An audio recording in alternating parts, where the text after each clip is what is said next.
काय कशा स्वरूपाची याचिका आणि काय त्याच्यामध्ये उल्लेख? तत्कालीन महसूल मंत्री राधाकृष्ण विखे पाटील यांनी 4-5 दिवसापूर्वी सोलापूर जिल्ह्यात माढा तालुक्यामध्ये टेंभुर्णी या गावी एका कार्यक्रमाला आले होते.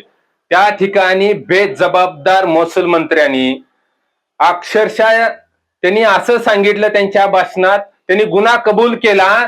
त्यांनी सांगितलं की मी सोलापूरमध्ये अवैध वाळू उपसा चालू होतोय, अनेक लोकांचे मला फोन येते, ती सगळी लोक आपलीच आहेत आणि कलेक्टरला सांगितलं की तुम्ही गाड्या सोडून द्या.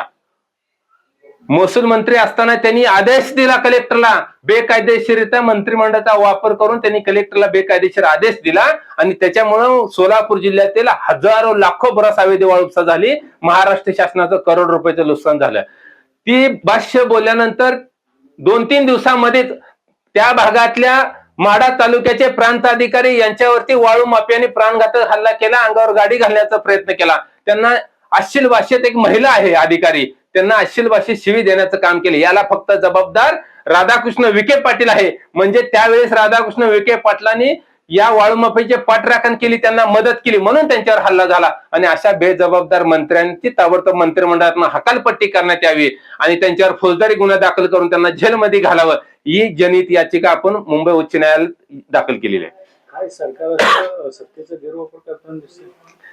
खर तर सरकारमध्ये बसलेले अनेक मंत्री बेजबाबदार मंत्री आहेत, स्वतःच गुन्हेगार आहेत, स्वतः वाळू माफी आहेत.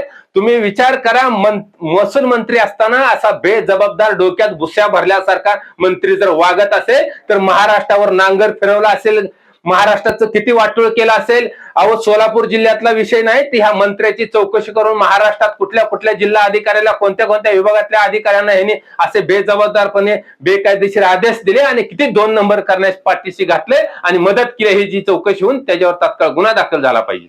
महसूल मंत्री म्हणतात मी वाळू सोडायला सांगितलं वगैरे, त्याच दिवशी दुसऱ्या दिवशी लगेच पालकमंत्र्यांची बेकायदेशीर होर्डिंग उभा केलं जातं. काय एकंदरीत सगळीकडे मुळामध्ये ही सरकारच बेकायदेशीर आहे. ही सरकार ईव्हीएम मशीनचं आहे. ही सरकार जनतेच नाही. ही सरकार कायद्याच्या चाकुरीत राहून निवडून आलेलं नाही.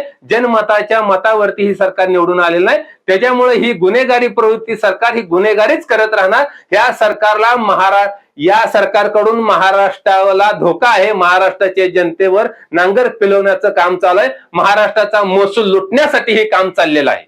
याचिका शिवसेनेच्या वतीनं केली की वैयक्तिक शरद कुळी म्हणून केलेला आहे. मी अनेक वर्ष झालं वाळू माफियांच्या विरोधात काम करतोय आणि म्हणून मी जनहित याचिका दाखल केलेला आहे. केवळ महाराष्ट्र शासनाचं नुकसान होतंय, कायद्याचा गैरवापर होतोय, मंत्रिमंडळाचा गैरवापर करून चुकीच्या पद्धतीनं अधिकाऱ्यांना आदेश देऊन त्यांना पाहिजे त्या पद्धतीनं महसूल लुबाडण्याचं आणि लुटण्याचं काम चाललेलं आहे. महसूलवरती दरोडा टाकण्याचं काम ही बेजबाबदार असे मंत्री करत आहे. म्हणून त्यांच्यावर तात्काळ मंत्रिमंडळातून हकालपट्टी करून त्यांच्यावर गुन्हा दाखल करून त्यांना जेलमध्ये घालण्याची मागणी केली.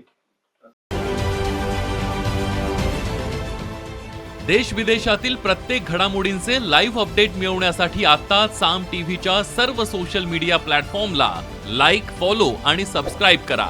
तसंच सर्व नोटिफिकेशनसाठी बेल आयकॉन प्रेस करायला विसरू नका.